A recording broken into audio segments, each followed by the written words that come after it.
Do you consider yourself a giving person? Think about it for a moment. Do you really give, or do you just exchange a "you do this for me" with an "I'll do this for you"? I assure you that most of us do not really know how to give. Most of us operate on a hidden barter system. Few people ever genuinely give anything away without expecting something in return: money, appreciation, love, or whatever. You might be saying, what's wrong with getting something back? My answer is nothing. However, if all your giving is about getting, think how fearful you will become. And more than likely the question will soon become, am I getting back enough? This kind of thinking sets up a voracious need to control others so you won't feel shortchanged. It can destroy your peace of mind and create anger and resentment. A large part of my work with people is based on my belief that one of the most important lessons one has to learn is how to give. In this lies one important antidote to our fear. As babies, we are the personification of neediness. We come into this world as total takers. We have to take or we will die.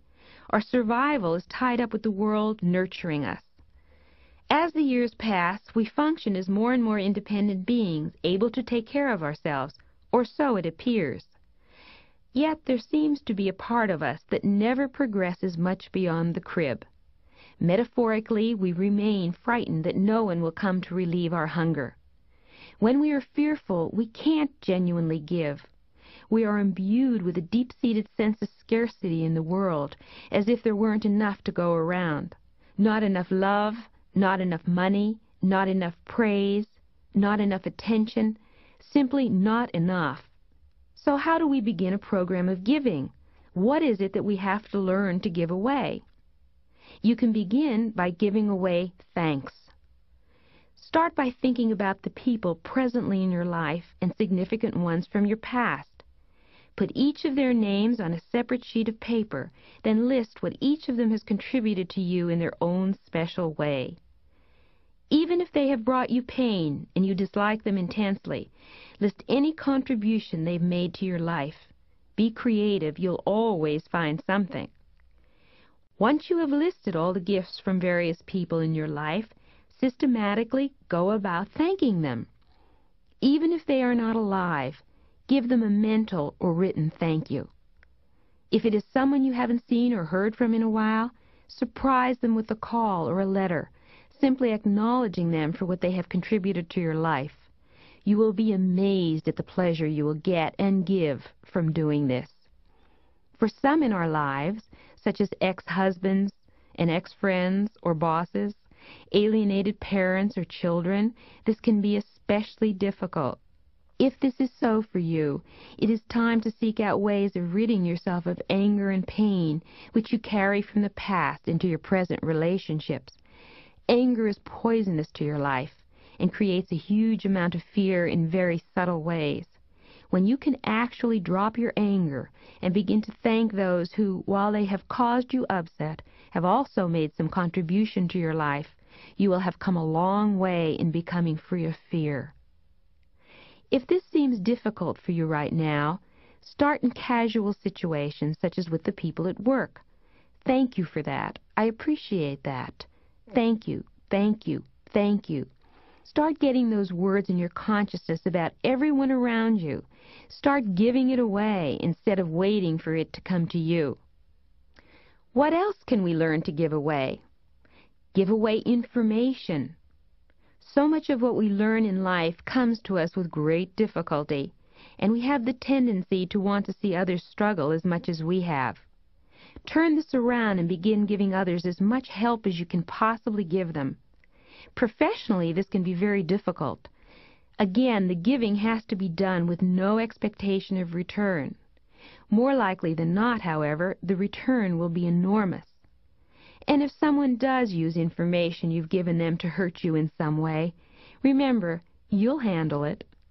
Keep in mind you are filled with an abundance of ideas and possibilities. When we become a support to others, we become bigger than we are.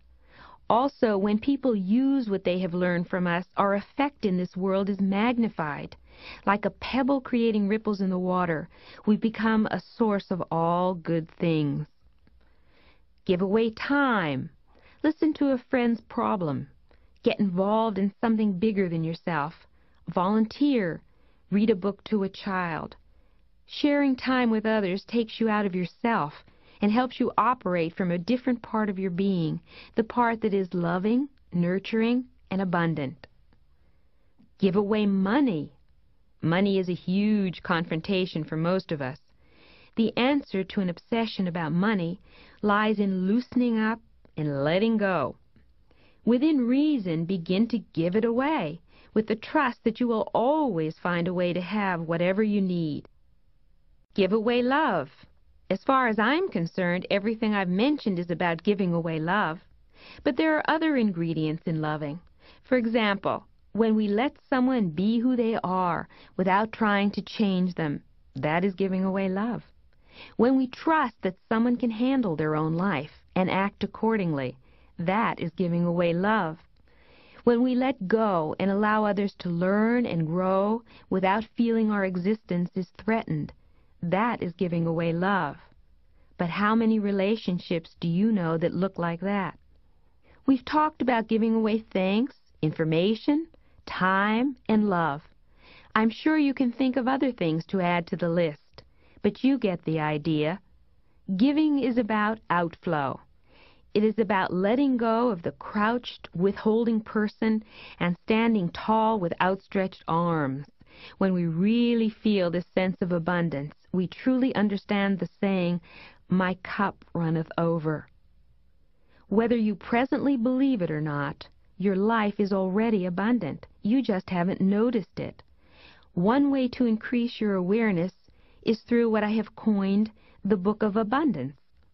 Instead of a traditional diary, which for many is comprised of doom and gloom, wish and want, create a Book of Abundance, which in effect simply states, I have.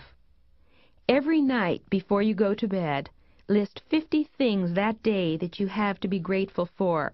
Your car started, a compliment from a friend, a friendly hello from the postman, a beautiful sky, a chance to contribute, and so on. Look for blessings and you will notice them all over the place. They will envelop you. There is so much that you are not seeing that is already there. There is no need to feel scarcity when there is such abundance. Just keep remembering that our lesson in life, our school, is to get to the point where we are the givers. When we are aware of the fact that we have, we can give. When we are the givers, we have nothing to fear. We are powerful and we are loving. The trick in life is not figuring out what you can get, but what you can give.